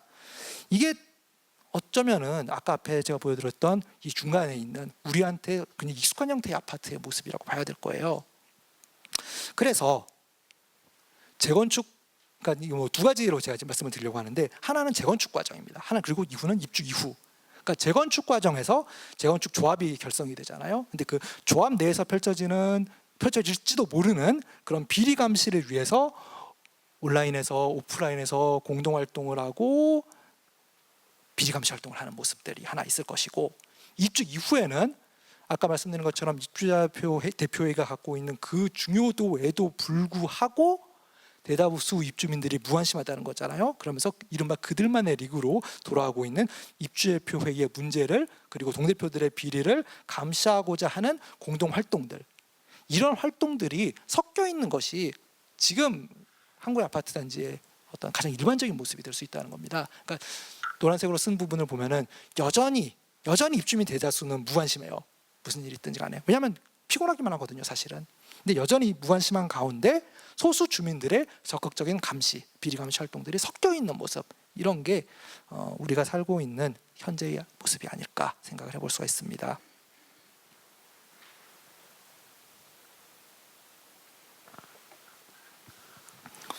마지막 세 번째 부분은 아파트 단지의 정확히 말하면 가까운 미래, 근미래인데요. 아파트 생활과 관련한 새로운 상상과 실천들의 모습을 몇 가지 짚어보고자 합니다. 우선 그걸 위해서 이미지 하나를 보여드리려고 하는데요. 우리가 한국 사회에서 전통적인 고향이라고 했을 때 떠올리게 되는 이미지들 한번 생각을 해보시죠. 어떤 것들이 있을까요? 일단 기본적으로 굉장히 고즈넉한 한적한 시골 마을이어야 될 것 같고, 농촌이어야 될 것 같고, 풀과 나무와 이런 것들이 우거져 있고, 자연 속에 하나가 되어 있는 마을. 그러면서 이제 어르신들 같이 있고, 이런 이미지를 한국 사회에서는 전통적인 고향이라고 생각을 해왔죠. 이런 데를 고향이라고 생각하진 않잖아요. 그렇죠? 이게 어디냐면은 아까 아파트 단지 과거 아파트에서 제가 중요한 사례 중에 하나로 말씀을 드렸던 반포 아파트예요. 반포 중앙 아파트. 1970년대 건설 직후의 사진이거든요. 보시면은 풀 한 폭이 나무 한 그루 보이지 않는 굉장히 삭막한 공간이죠. 전부 다 또 이제 한국 사람들 남향 좋아하니까 당시 이제 이 일자형 아파트들이 전부 이제 남쪽 보고 서 있잖아요. 이런 모습을 내가 살던 고향은 모든 아파트들이 일자형으로 남향을 향해 서 있는 그런 아름다운 곳이에요. 이렇게 생각하는 게 전형적인 이미지는 아니었죠. 그런데 이게 아까 똑같은 단지 최근 모습이에요. 제가 재작년인가 갔을 때 찍었던 사진인데 나무가 아파트 건물보다도 높이 솟아 있거든요. 다시 한번 볼까요? 이랬던 단지가 이렇게 됐습니다. 가까이서 보면은. 저 가끔 생각하는 게 그래서 이 사진이 이제 건축 아파트 역사 연구하시는 공부하시는 분들한테는 나름 잘 알려진 사진인데 똑같은 방향에서 똑같은 높이로 한번 지금 모습을 한번 찍어놨으면 좋겠어요. 지금 이 단지도 지금 재건축 곧 들어가거든요. 그래서 재건축 헐리기 전에 한번 비교 사진 삼아서 찍어놓으면 어떨까라는 생각이 드는데 어떨지 모르겠습니다. 아무튼 이렇게 좀 상상하던 거랑 모습이 좀 다르잖아요. 지금 반포 아파트는 이 사진은 더 장관이죠. 아까 사진 같은 경우는 그래도 아파트 단지에 좀 높은 나무들이 같이 많이 섞여 있다라는 느낌이라면은 이 사진은 숲 속에 아파트가 있는 느낌이죠. 실제로 안타깝게도 지금 재건축돼서 볼 수 없는 모습인데 몇 년 전 이미지죠. 그 둔촌동에 있는 둔촌주공 아파트의 이미지입니다. 엄청나잖아요. 이런 일이 그럼 왜 일어났을까? 이 단지도 틀림없이 예전에 지어놨을 때 사진을 보면 나무가 없었을 거예요, 별로. 근데 1970년대 혹은 1980년대 초에 지어진 아파트들 당시 낮은 높이의 어린 나무들을 심었겠죠. 근데 그 나무들이 시간이 지나면서 콘크리트 건물들은 노후화되어 갔지만 낡아갔지만 나무들은 뿌리를 내리고 높이 솟으면서 이렇게 인공과 자연이 역전된 모습을 만들어내게 된 것이죠. 그래서 참 어떻게 보면은 이 나무라는 자연이라는 게 얼마나 대단한지를 볼 수 있는 건데요. 중요한 거는 뭐냐면은 이런 단지들에서 아까 고향 이야기로 제가 말씀을 꺼냈는데 이런 단지들에서 어린 시절을 보낸 사람들이 이제는 등장하기 시작했죠. 1980년대 어린 시절을 보낸 분들 그리고 그때 아파트에서 산 분들 했을 때 내 고향은 이런 데는 아닌데 라는 거죠. 이런 데서 출발해서 이렇게 되거나 이렇게 되었겠죠. 그래서 이런 분들이 이제 아마 산재되어 있었을 거예요. 그러다가 특히 이 단지의 사례가 중요한데 둔촌주공 아파트의 한 분이 아시는 분들은 아시겠지만 이인규 씨라는 분이 자기가 살고 있던 어린 시절을 보냈던 단지가 재건축된다는 이야기를 듣고 나서 가만히 생각해 보니까 내가 자란 어린 시절을 보낸 고향이 지금 없어진 상황이잖아요. 그러니까 시골이 고향이라면은 시골 자체는 남아 있어요. 거기가 뭐 완전히 뭐 재개발이 되지 않는 이상은. 그런데 아파트 단지는 재건축을 한번 싹 하게 되면은 그 단지가 내가 어린 시절을 보냈던 그 단지는 아니잖아요. 그래서 고향 자체가 파괴되는 위기에 상황에 처해진 거죠. 그래서 고향이 사라지기 전에 이 고향을 함께 보냈던 사람들의 이야기를 청취하고 기록하는 작업을 시작했습니다. 그러면서 뭐 안녕 둔촌 주거 아파트라는 독립 출판물을 내기 시작했고 이게 점점 더 사람들의 주목을 끌기 시작하면서 나도 마찬가지인데 나도 둔촌에서 어린 시절을 보냈는데 그리고 여기 둔촌 주거 아파트뿐만 아니라 지금은 역시 재건축에 들어왔지만 과천 주거 아파트에서도 과천에서도 나도 그런 걸 보냈는데 혹은 개포동에서도 그런 일을 보냈는데 각 예전에 이제 80년대에 지어졌던 주거 아파트들마다 재건축을 앞두고 이런 움직임들이 조금씩 생겨나기 시작했습니다. 그리고 그 같은 어린 시절을 보낸 사람들한테 공감을 얻기 시작했죠. 이 사진은 역시 이제 그분이 올려주신 사진인데 이 둔촌 주거 아파트를 상징하는 것 중에서 기린 모양의 미끄럼틀이 있었다고 해요. 뒤에 보시면 이게 하얀색 보이시죠? 기린 모양 미끄럼틀인데 이 기린 모양의 미끄럼틀이 중간에 이제 놀이터 관련해서 법령이 바뀌면서 안전하지 않은 구조물로 판정을 받고 그래서 철거해야 되는 상황에 처했다고 합니다. 근데 이게 SNS를 통해서 이제 알린 거죠. 우리 그 어린 시절 잘 놀았던 기린 미끄럼틀이 철거된단다. 이걸 적어도 그러니까 그러니까 철거를 앞둔 기린 미끄럼틀의 일종의 뭐랄까 마지막 모습, 보내는 모습 이런 거를 같이 하기로 한 거죠. 그래서 한 100명 정도가 모였다고 해요. 그래서 모여서 이렇게 기념하는 사진을 찍고 그리고 이제 철거를 하게 되는 이런 상황으로 됐죠. 그리고 이제 더 나가서 혹시 보신 분들이 아파트에 관심 있는 분들이 여기 많이 오셨을 테니까 보신 분들 계실 것 같은데 작년 말에 집의 시간들이라는 다큐멘터리로 극장 개봉까지도 했습니다. 그래서 이 둔촌 주거 아파트를 주인공으로 한 다큐멘터리고요. 여기서 이제 살았던 어린 시절을 보냈던 혹은 젊은 시절을 보냈던 주민들이 등장해서 과거 기록을 얘기하는 이런 영상물로까지 제작을 했고 나름 주목을 받았죠. 그러니까 이런 움직임들을 어떻게 이제 볼 수 있냐면은 이제 우리 21세기 도시민들한테 있어서 고향이라는 게 아까 제가 처음 보여드렸던 그 시골 마을 있죠. 그런 이미지는 더 이상 고향이 아니에요. 고향이라고 보기 힘들고 이제 아마 제 또래 정도 저는 아파트에서 어린 시절을 보내지 않아서 제 또래 정도는 아마도 이런 골목길 정도 몇 분 계실 거예요. 그런 분들이. 근데 뭐 응답하라 1988이라는 드라마 보면은 굉장히 이제 환상적으로 어떤 상상적으로 구현해낸 80년대의 골목 분위기를 보여주잖아요. 이런 게 지금 현대 한국 도시민들이 생각하는 또 다른 고향의 이미지라면은 앞으로 이 세대, 그러니까 80년대생, 90년대생 그리고 이후의 세대들한테 있어서 고향이라는 거는 절반 이상은 아파트 단지가 되겠죠. 지금 한국에서 아파트 단지에 살아가는 사람들의 수가 56%인가 어쨌든 절반이 훌쩍 넘거든요.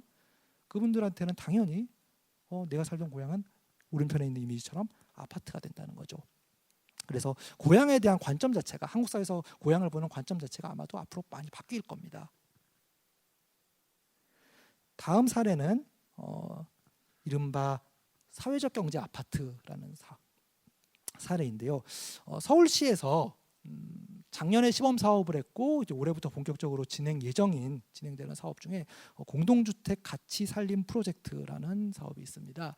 이게 뭐냐면은 우리가 아파트에서 살다 보면은 혹은 뭐 아파트뿐만 아니라 그 일상생활을 영위하다 보면은 겪게 되는 여러 문제들이 있죠. 육아 문제라거나 관리비 문제, 쓰레기, 먹거리 등등 여러 가지 생활 문제들.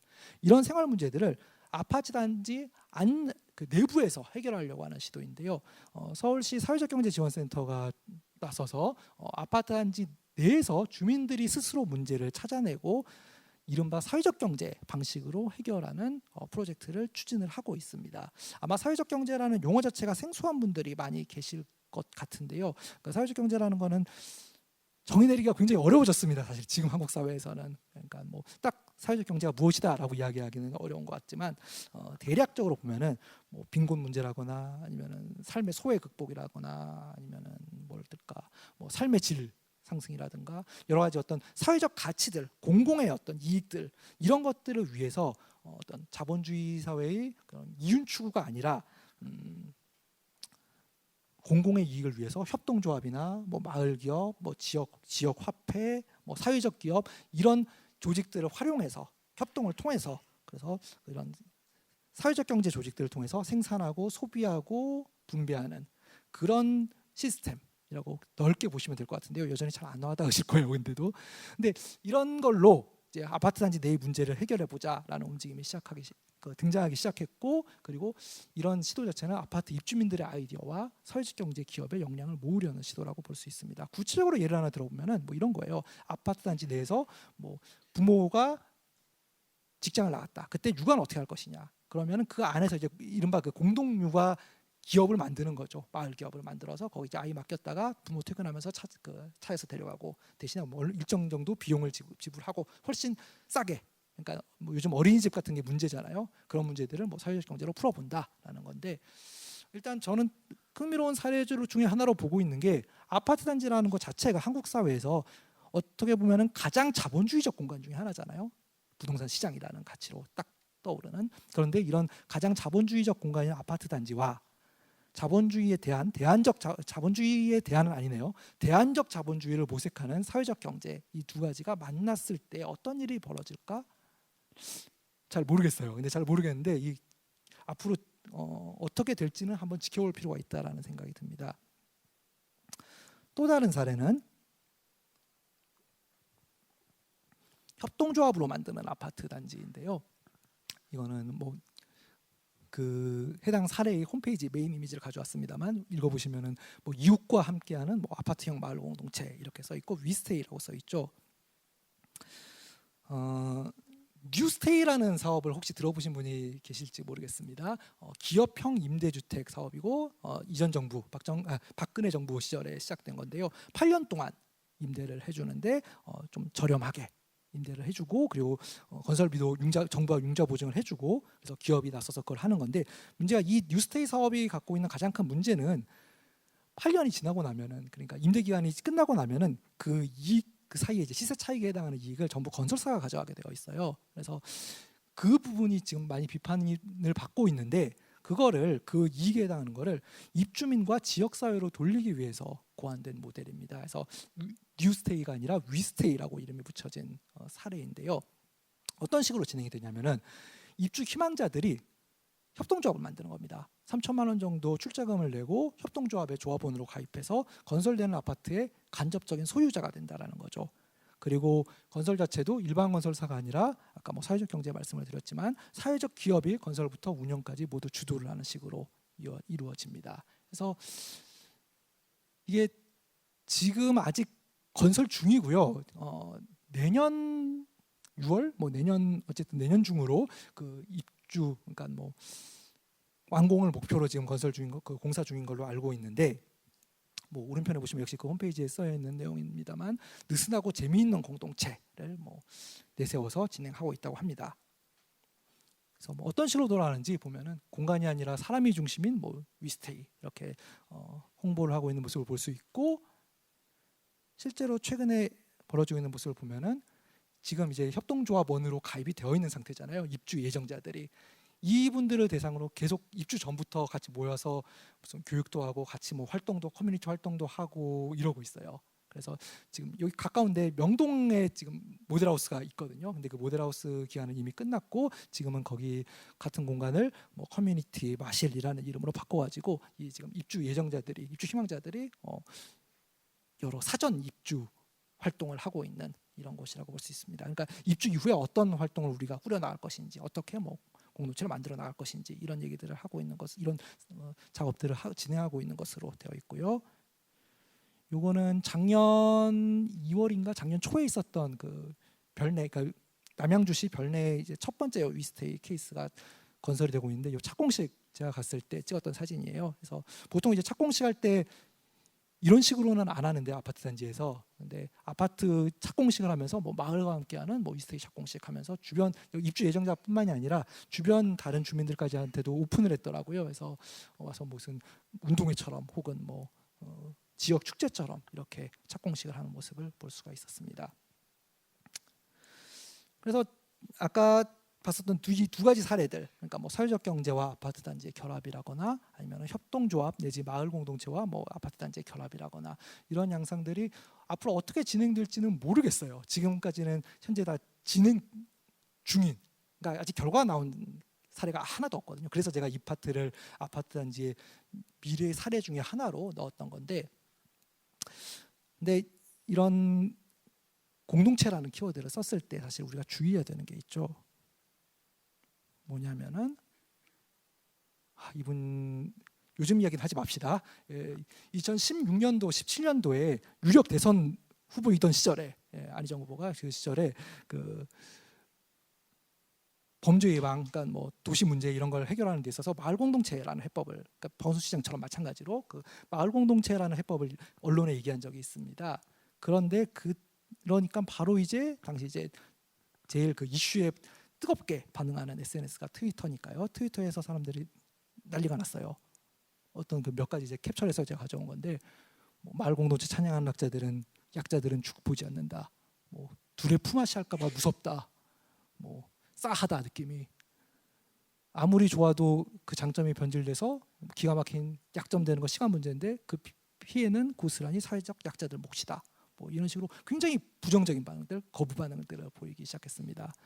그리고 오른편의 이미지는 뭐냐면은 이거는 작년 말에 있었던 농촌 게릴라 걸스라고 농촌으로 이주했던 그 귀농했던 그 예술가들, 여성 예술인들의 작업 그 포스터인데요. 전시 포스터인데요. 포스터 타이틀을 너무 기가 막히게 지었더라고요. 컵 하나도 제대로 안 씻으면서 공동체는 무슨, 그러니까 딱 어떤 이미지인지 와닿잖아요. 이 문구만으로. 그래서 두 가지가 공통적으로 보여주는 거는 우리 사회에서 특히 젊은 세대, 특히 그리고 혹은 여성에게 공동체라는 이미지가 얼마만큼 부정적으로 다가올 수 있는지를 잘 보여주는 사례들이죠. 그러니까 공동체 회복이라는 것이 제가 일부러 따옴표를 붙였는데요. 사회적 약자의 보호 수단인가 아니면은 과거 전통 사회의 유계 구조의 복귀인가, 이 부분에 대해서 짚어볼 필요가 있다는 겁니다. 그래서 공동체가 과거 전통 사회를 구성했던 위계 구조의 복원으로 받아들여지는 현상 자체가 나타나게 된 거죠. 그래서 이거는 그 이상한 정상가족이라는 책을 쓰신 김희경 선생님이 굉장히 정확하게 짚은 부분이 있는데, 한국 사회 자체가 공동체의 특징으로 이야기되는 공공성을 제대로 경험해 본 적이 없다는 것이죠. 그러니까 어떤 집단 내의 갈등 해결 이런 수단으로 공공성이라는 것이 정확하게 제대로 된 방식으로 작동하는 경우를 직접 경험한 경우가 별로 없다라는 거예요. 보면은 실제 우리가 공동체라고 불릴 수 있는 집단들 한번 볼까요? 가족, 학교, 군대, 회사. 대표적으로 이제 위계의 지배가 작동하는 공간들이잖아요. 이런 위계의 지배를 직접 겪은 사람들이, 경험한 사람들이 공동체라는 이미지를 법에 의한 지배 혹은 법에 의한 통치 혹은 개인 존중, 사생활 존중 이런 것과 대립되는 개념으로 받아들이는 것은 너무나도 사실 당연한 결과라는 거죠. 특히 젊은 층이나 여성처럼 과거의 전통 사회에서 대체적으로 낮은 위기에 속했던 사람들한테는 더욱 민감한 문제가 될 수밖에 없습니다. 아까 그 컵 하나도 제대로 안 씻으면서 공동체는 무슨 일이라는 키워드가 굉장히 잘 드러내고 있는 거죠. 그래서 이게 현대 한국 사회에서 이 공동체라는 이름으로 새로운 형태의 연대, 새로운 형태의 공공성을 추구하는 조직이나 사람들이라면은 사실 이 문제는 반드시 풀어야 될 숙제입니다. 그러니까 일단 공동체 했을 때 기본적으로 거부감을 갖고 있는 세대가, 그리고 사람들이 결코 적지 않거든요. 그러니까 당장 지금 서울시에서도 박원순 시장께서 뭐 마을 공동체 이야기 뭐 그런 걸 뭐 문제 해결, 사회 문제 해결을 위해서 얘기를 했을 때 공동체 제발 공동체 얘기 좀 그만하지, 이런 사람들이 결코 적지 않거든요. 근데 적어도 모르겠어요. 제가 그 아까 두 사례 뭐 사회적 경제 아파트나 아니면은 뭐 위스테이나 직접 관여하시는 분들을 직접 만나서 얘기를 들어본 바로는 아직 그분들은 일 걱정까지는 안 해도 될 것 같긴 해요. 근데 그렇게 활동하는 분들이 사실 풀어야 되는 문제는 맞다라는 거죠. 이 이미지를 어떻게 넘어설 것인가, 아니면은 공동체 말고 다른 용어가 필요한가? 일단 한국 사회에서 공동체라는 개념어 자체가 워낙 오염된 개념이다 보니까 다시 풀어야 되는 부분도 있다고 생각을 합니다. 강연을 마무리하는 단계에서 오늘 강연의 세 번째 강연 그 주제인 아파트는 생활이다라는 키워드를 좀 생각해 보려고 합니다. 이걸 저는 바꿔서 아파트는 삶이다라고 짚어보고자 합니다. 특히 한국 사회에서 아파트는 삶이다라는 거죠. 이 이야기를 하기 전에 그림 하나를 보여드릴 건데요. 김현경 선생님이 쓴 사람, 장소, 환대라는 책에 나오는 이미지입니다. 경제적 자율성에 기초한 자유로운 개인들의 관계라는 이미지인데요.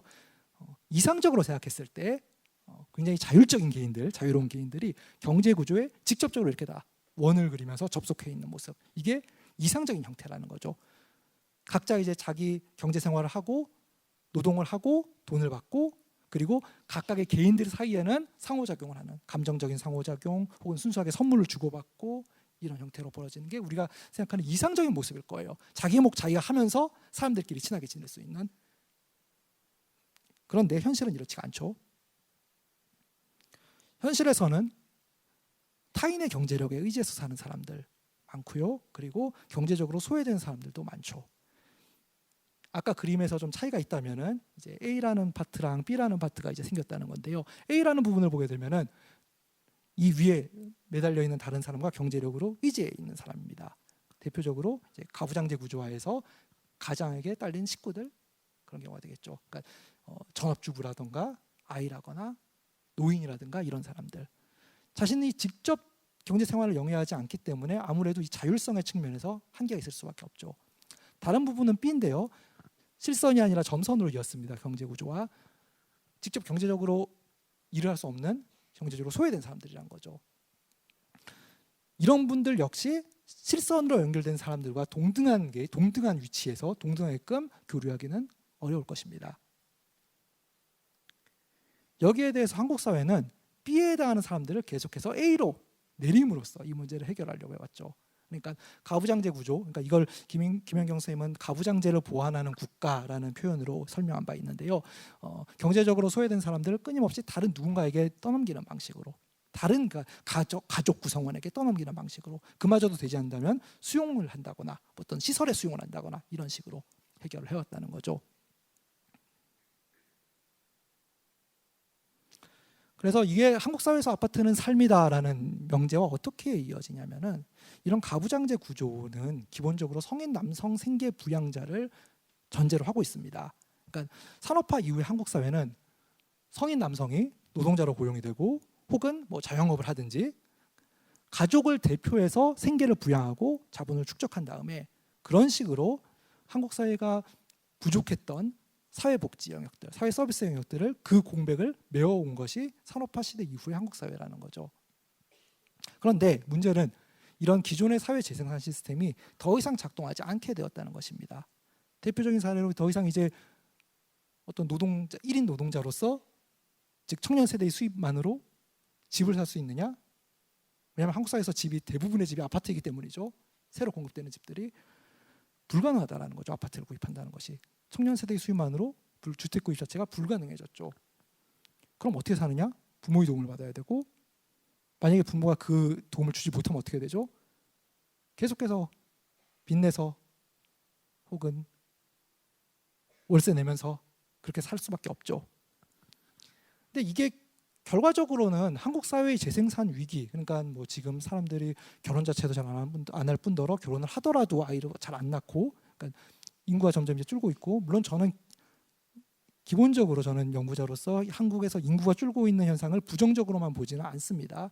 왜냐하면은 어떻게 보면은 균형을 맞춰가고 있다고도 보고, 다른 하나는 다른 고민을 이제끔 하게끔 강제하게끔 만든다는 거죠. 더 이상의 이제 그 방식 지속되었던 방식, 사회가 지속된 방식이 더 이상 작동하지 않으니까 인구가 줄어들고 있고 이제 새로운 방식들, 새로운 고민들을 하게끔 사회로 하여금 고민하게끔 강제하고 있는 거거든요. 이 인구 문제가. 그래서 어떤 점에서는 새로운 기회라고 생각을 해요. 근데 뭐 그거는 오늘 이야기랑은 좀 다른 이야기 같고요. 근데 이런 재생산 위기의 단계든 즉 위기의 단계에 접어든 한국 사회에 있어서 그 중심에 놓인 게 바로 주택 문제라는 겁니다.